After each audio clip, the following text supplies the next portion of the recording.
Alright, welcome to episode 4 of the Sky Factory series. I got something special planned for the start of the episode today. As you can see here, I've been kind of upgraded the cobblestone generator just a little bit, adding a few more blocks to it to make it a little bit more safer to be around. I don't keep the lava bucket in there because, as it turns out, it did actually burn down a significant percentage of the base here. Like, it got all the way to here, I think, before I was able to cut it off. And so I don't keep the lava in there for now. I'm going to build the cobblestone generator a little bit better. I'm going to add some more of the cobblestone slabs instead of the wood slabs. And after I do that, I'll leave it in there pretty permanently. But that's not what I've done yet. But, special for the episode today, you can see here I've gathered a few materials together. Some sand, some gravel, and some clay. And I think that a lot of you know what that means that I'm going to aim for in the episode today. But in case you don't, let me show you. So I'm going to take the gravel and evenly place it out here on the side. Take the sand and evenly place it here, and then put the clay there. And I'm going to get myself some grout. 2 full stacks of it, and then I'm going to throw that here in my furnace. And get myself some seared bricks so that I can make a smeltery. Now, for those of you who are not really familiar with Tinker's Construct, a smeltery is exactly what it sounds like. It's a big encasement that lets you burn metals and turn them into liquid form, and then you can pour them out into casts to create metal items. So it is how you produce metal tools, much like over here you produce wood and stone tools on these 4 tables. It's the metal version of that. As well, what it lets you do is it lets you take ores, any of the ones that Tinker's Construct can process, and if you put in the ore version of it, then it doubles it. So it's a pretty easy doubling ore to get to. Now you can see here, in this chest down here, I have got a few ores together. Not very much yet, but I do have to process those, and the end results of the ex nihilo hammering, sieving, breaking formation here do produce blocks that count as ores. So all of these will get doubled. They will turn into 2 ingots for each one of them that I put in, which will really help me because I am working towards being able to produce that autonomous activator that I was talking about in the last episode, which does help me to recover even more materials, because then I can set it on the sieve and just drop a load of gravel into it after I've hammered it, and it'll kind of work that part for me. Now, I will not be able to do it on what I currently have. I don't have enough materials. The autonomous activator does require a fair bit of materials to make in and of itself, but this is a good first step, is getting that smeltery set up, so that way I can make myself double ores for everything that I have to put through here. So that's what I'm going to be working towards on this episode. You will see progress updates as I get through it. I hope you all enjoy. Alright, and here is the new cobblestone generator. You can see I've got the lava over there, water pouring in here, cobblestone appearing here. This is underneath the tree platform now. I made a big stone platform for it, so that way I would be able to leave the lava in there safely. And I think this is also going to be where the large part of my manufacturing wing is. As soon as I can get some of this stuff automated, like pulling the cobble out of the stone automated, and got some crucibles coming around here, I think, to continue to produce lava. And then this, I also think, will be where I set up the automatic sieving process using the autonomous activators. I've got a pretty good schematic in mind for how I want that to go down. Until I have the materials, though, I won't really be able to move forward on it. I think this is also, like this corner over here, is where I'm going to put the smeltery. Maybe not. Maybe I'll build a little side pocket, because I do want to take it pretty high when I eventually do get to the point. I want to have that option anyways. So, I don't know. But this is going to be where I put in the automatic sieving process along with my cobblestone generation. It's going to look pretty good once I get it done, guys. Alright, so I brought a crafting table down. and I made a little platform. I decided that I was going to go ahead and do the smeltery off the side here, so that way if I wanted to make it really huge, I could make it really huge. If not, then it'll just be a normal sized one anyways, and being underneath this roof wouldn't have made a difference. So of course the first things that we need to do is we need to make the different components here. Get ourselves a smeltery controller, and then a smeltery tank, or a seared tank to keep the lava in. And then I will need a casting table for the outside of it, and I will also need a drain and a faucet for the drain. Those are the basic 4 components, and from there it's just building blocks. I grabbed myself some extra glass because I myself really like to see the fluids inside of the smeltery, so I'm going to make myself a few windows as well, so that way I can place those down and see inside of the smeltery. Right there. Make a couple of those. I think a total of 4 is how many I'll make there.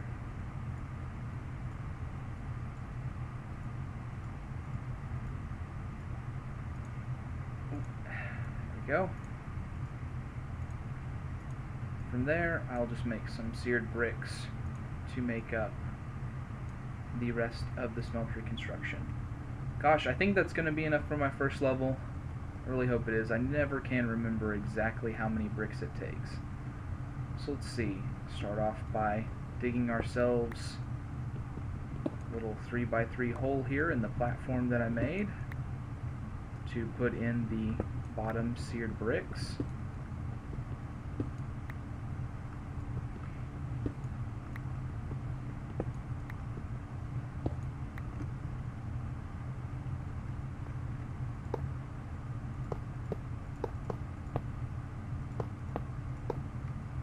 Alright, and then I've got some more cobblestone here to go around the edges.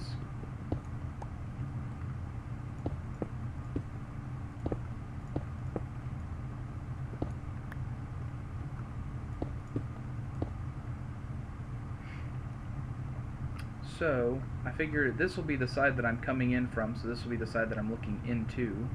So back here I will have the seared bricks forming the full wall, and then over, I think here, no, here, I will have the smeltery controller, and then the seared tank, brick in between, and over here I will put the drain,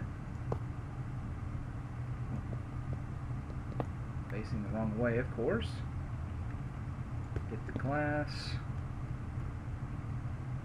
and then the drain.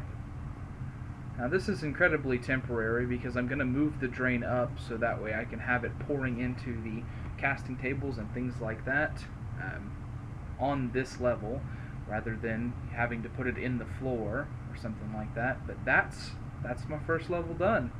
All I need to do is grab myself a bucket of lava from up top and put it inside the tank. And I've been putting cobblestone inside the crucible, so I think there should already be a bucket made. So let's take a look up here. You can see I made it look a little bit better here, I think. Got a nice little stream off of my water source going down into the water elevator, which has its own pool at the bottom for infinite water. Yep, good. Had plenty of cobblestone in there to make lava. So let's go throw this in the tank to get it started off.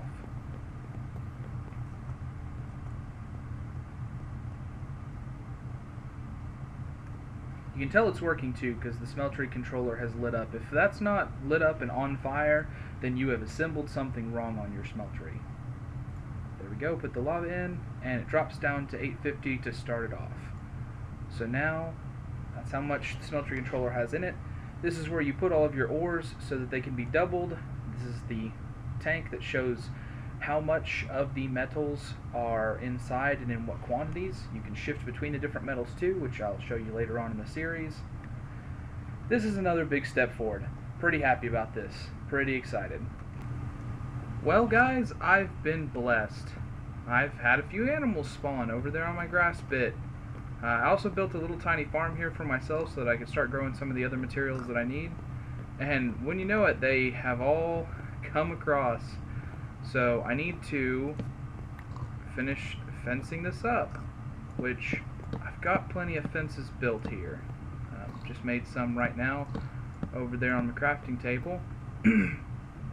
Now I'm going to find a way to push these guys back through the gates that I set up over here, so I can get them back into the pen. Oh no, Mr. Piggy, don't walk off the edge. Oh, it's going to be hard pushing them back in there, but I've got to do it, because that's where they've got to stay. And there we go. I've got them all pushed back in there. I really did almost lose a couple of the pigs a couple of times.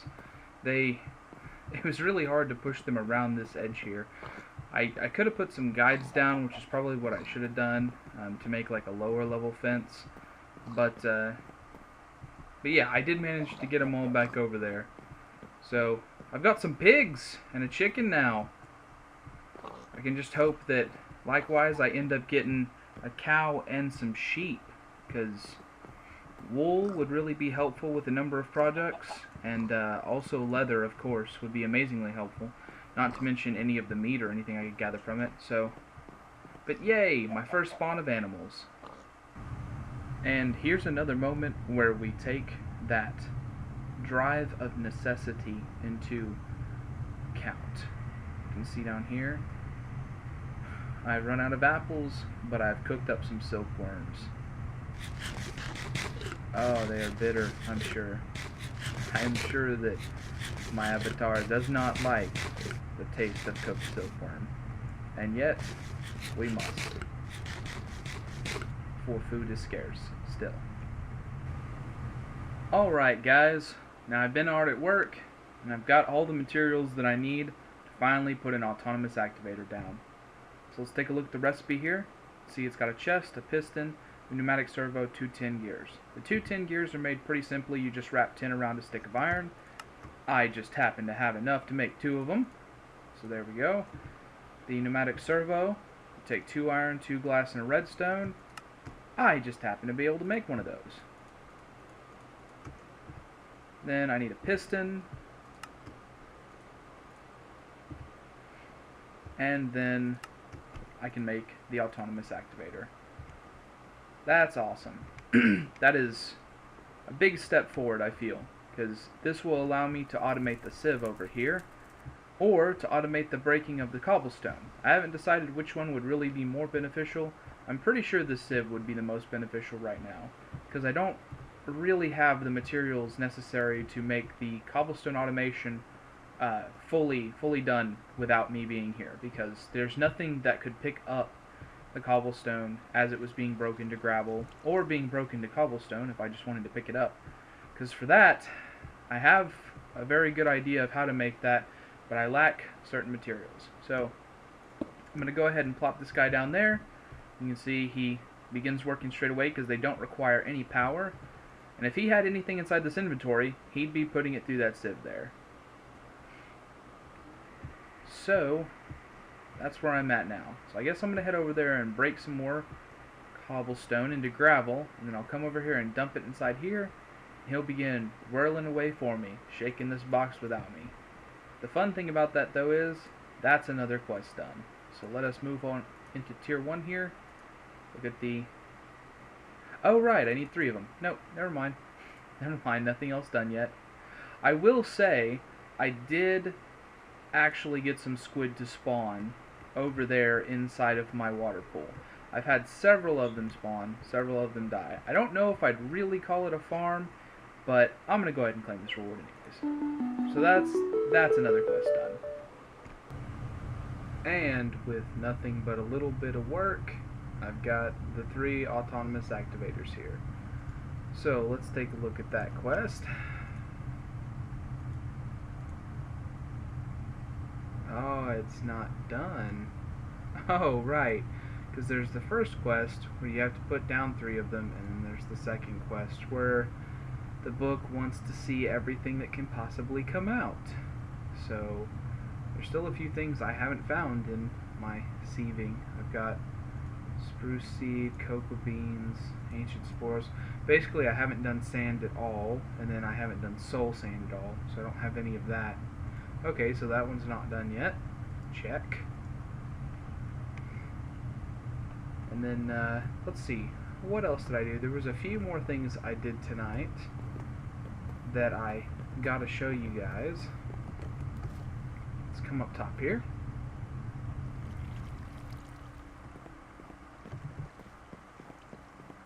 Let's see.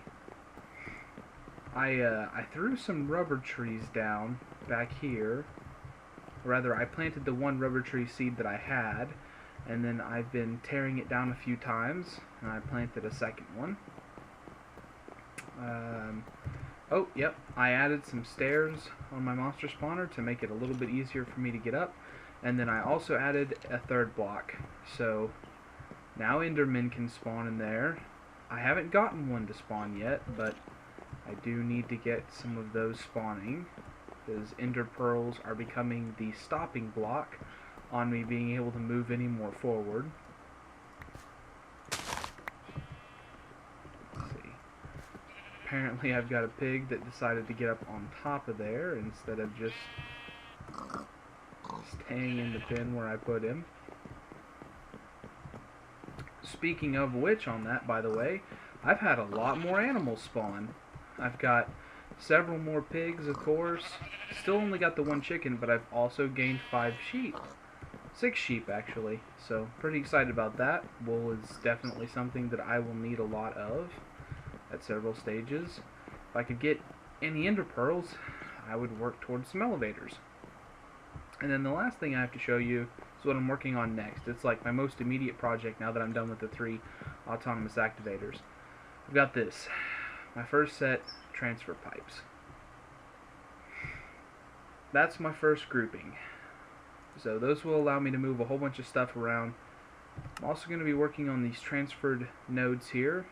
I'd really like it if an Enderman would spawn so that way I could get an Ender Pearl and just make 4 of them at the same time. But if not, then I'll just have to do the 1 at a time. I am working on getting the redstone together for that, but I am not quite there yet. So this is where I'm going to leave you again for now until I can come back with it. Alright, and I've made some fair progress there. I busted up a whole bunch of materials down there using the 3 autonomous activators. I put hammers in their hands so that way they'd be able to help me bust it up. I've sieved through a lot of dirt, got a lot of different materials here. So I'm ready to craft my first transfer node. I could not get an Enderman to spawn, which saddens me greatly, because with this exact same materials, with 1 Ender Pearl, I could have 4 of these. But oh well, redstone's less rare anyways. So there we go, I've got my first transfer node. With that, I'm going to kick the cobblestone generator into high gear. But also, as a side note, I managed to get enough essence that I'm going to go ahead and make my first infusion stone. And with that, I can start working on the magical crops. Which, I gotta tell you, I really want to finish the farm here, and I really want to finish the animal farm over there. So I think probably the first seed that I'm going to make is the earth seed, just so I can get some dirt going, since that's one of the things that you can craft with it pretty easily using the earth essence that you get.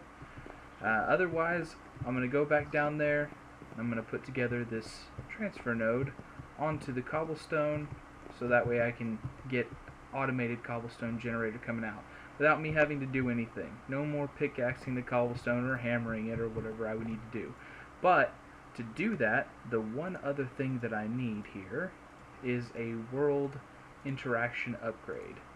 I know it involves lapis and then I think an iron? No, not an iron. Iron's around the edges. Maybe a redstone? Gosh, let's look up the recipe, guys. An iron pickaxe. That's what I need. That's what I need. Do I have any sticks? I do. I have 2 sticks. And 3 iron. Oh man, it's almost like I planned this and then just didn't knock it out myself before I got on the camera. So there's my iron pickaxe right there in the center. Got my iron around the edges. And then the lapis in between that. And apparently I'm 1 off. There we go. This world interaction upgrade is a big switch over from 1.6.4 because before you didn't have to have that. All you had to do was put the transfer node on a block and it would start ripping up the cobblestone for you.